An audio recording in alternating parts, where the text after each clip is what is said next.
త్వత్పాదధూళిభరితస్ఫురితోత్తమాంగాః స్వర్గాపవర్గ నిరపేక్ష నిజాంతరంగాః కల్పాగమాకులనయా ఆకులతాం లభంతే శ్రీవేంకటాచలపతే తవ సుప్రభాతం. భక్తి మార్గంలో భక్తులు ఎటువంటి మధురమైన అనుభవాలు కోరుకుంటారో ఇక్కడ అన్నన స్వామి మనకు తెలియజేశాడు. దాన్నే ఇంకాస్త పొడిగిస్తున్నాడు. త్వద్గోపురగ్రశిఖరాణి నిరీక్షమాణాః స్వర్గాపవర్గ పదవీం పరమాం శ్రయంతః మర్త్యా మనుష్యభవనే మతిమాశ్రయంతే శ్రీవేంకటాచలపతే తవ సుప్రభాతం. దీన్ని ప్రత్యేకించి తిరుపతి వైభవం అని కూడా చెప్పచ్చు ఈ శ్లోకాన్ని. తిరుమల వైభవం. వైభవం అంటే ఇది.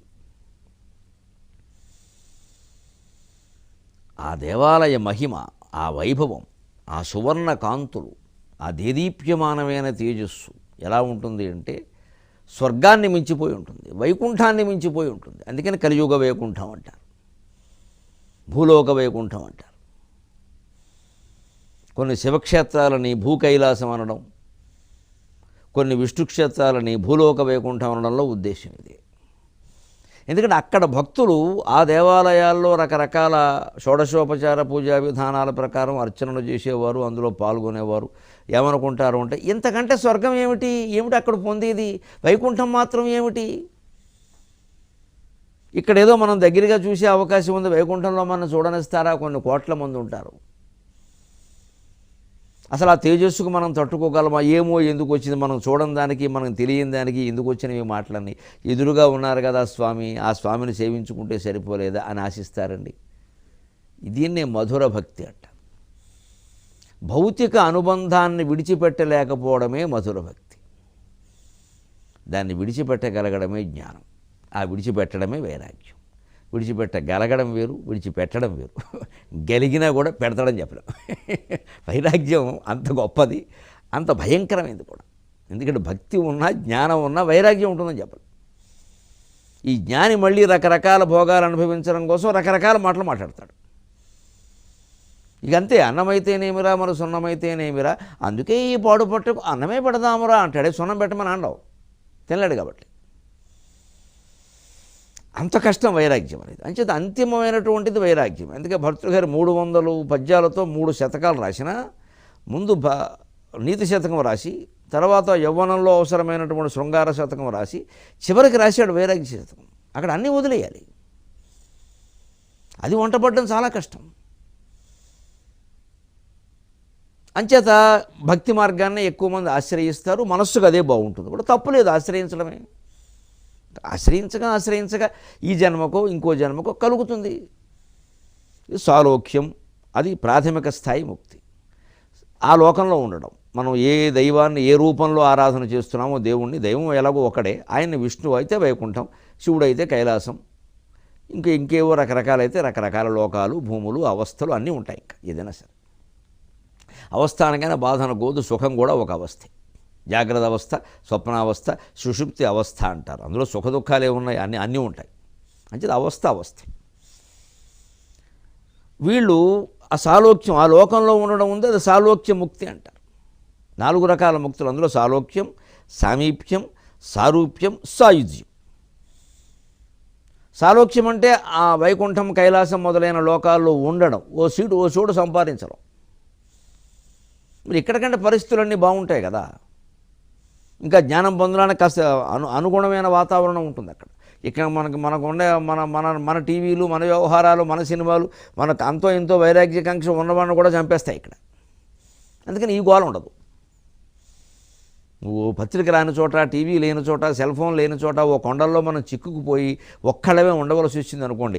ఏదో తినడానికి కాస్త పండో ఫలమో అక్కడ దొరుకుతుంది అనుకుందామండి. కాస్త ఓ సెలయేరు ప్రవహిస్తుంది, అదే స్నానం చేశాడు, మొహం కడుక్కున్నాడు, స్నానం చేశాడు, 2 పళ్ళు తిన్నాడు, ఆకలి తీరింది. ఏం చేస్తాడు చెప్పండి? భగవద్భజన కాకపోతే ఎంత నాస్తికుడైనా అదే చేస్తాడు. ఆ సమయంలో ఖచ్చితంగా దేవుడు గుర్తొస్తాడు వాడికి. అసలు ఈ ప్రకృతి అంతా అందంగా ఉంది అనగా చాలు, ప్రకృతి ఆరాధనే దైవారాధన. మొత్తం వైదిక ధర్మం అంతా ప్రకృతి ఆరాధనే. వెంటనే కడుపు నిండిందంతే. అంటే తుమ్మెదలు కడుపు నిండితే ఏం చేసే స్వామివారి సేవకి ఝంకారం చేసుకుంటూ వెళ్ళాయి. అంతే, మనమేనా అంతే, చేయవలసింది కూడా అంతే. అదే అక్కడ ఓ దినపత్రిక వస్తుంది అనుకోండి, ఆ కొండ మీదకి ఎవరో పట్టుకొచ్చి అలా కాసేపు ఎవరో పేపర్ వేసుకుని సైకిల్ పెడుతున్నాడు అనుకోండి, ఆ పేపర్ ఇమ్మంటాడు, అందులో ఉన్నవన్నీ వంట పట్టించుకుంటాడు, లేనిపోనివన్నీ. ఐపీఎల్లో ఫలానా వాళ్ళు నెగ్గుతారా అని మొదలెడతాడు. ఇది గొడవ. ఇక టీవీ ఉంటే చెప్పక్కర్లేదు, ఇక అందులో సీరియల్స్ కూడా ఉంటే సర్వనాశనం. అంచేది కైలాస వైకుంఠాల లోకాల గొప్పతనం ఏమిటంటే అక్కడ ఈ రకమైన వ్యవహారాలు ఉండవు. ఆ స్వామివారి తేజస్సు, మిగిలిన భక్తులు అలా కూర్చోవడం, వాళ్ళంతా అలా ఉండడం, వాళ్ళ మధ్యలో అదే భావన ఉంటుంది. అంచేత సాలోక్యం కొంత గొప్పది, ఈ లోకం కంటే సాలోక్యం గొప్పది. అంచేతను జ్ఞాన మార్గంలో ప్రయాణిస్తే ఈ సాలోక్యము, సామీప్యము, సారూప్యము దాటి సాయుధ్యానికి వెళ్తాం. సాలోక్యం ఆ లోకంలో ఉండడం, సామీప్యం ఇంకొంచెం దగ్గరగా ఉండడం, సారూప్యం ఆ రూపాన్నే పొందడం. విష్ణువు రూపాన్నో శివుడు రూపాన్నో పొందడం వల్ల ఏకాదశి రుద్రులు, ద్వాదశాదిత్యులు అంటే వాళ్ళే ఆ రూపాలు పొందుతారు. ఆ రూపాన్ని పొందుతారు, అలాగే శంఖచక్రాలు అనేది ధరిస్తారు. మళ్ళీ అక్కడ ముక్తి దగ్గరికి వచ్చేసరికి మళ్ళీ చెబుతారు, మళ్ళీ లక్ష్మీపతిత్వము, జగత్ కర్తృత్వము తప్ప మిగిలిన వస్తాయని. నిజానికి ఈ సిద్ధాంతాలు చాలా పొరపాటు, నన్ను మన్నింతురుగాక.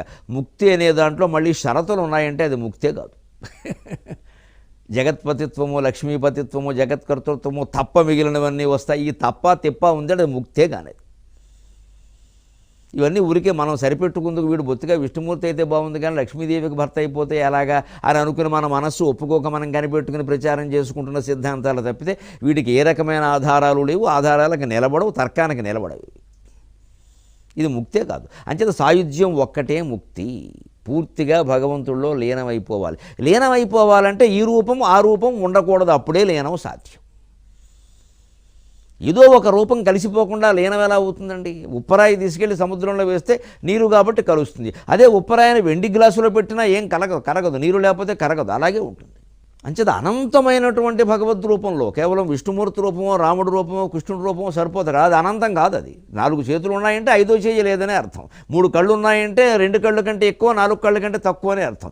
4 ముఖాలు ఉన్నాయంటే 3 కంటే ఎక్కువ, 5 కంటే తక్కువ అనే అర్థం. ఏదైనా బ్రహ్మ విష్ణు మహేశ్వరులు సహా అన్ని రూపాలు పరిమితమే. వారిని అనంతుడు అనడానికి అవకాశం లేదు. అనంతమైనది అద్వితీయమైనటువంటి తేజస్సు ఒకటే. అది అరూపం, అచింత్యం, అమేయం, అప్రమేయం, అతర్క్యం, అనూహ్యం.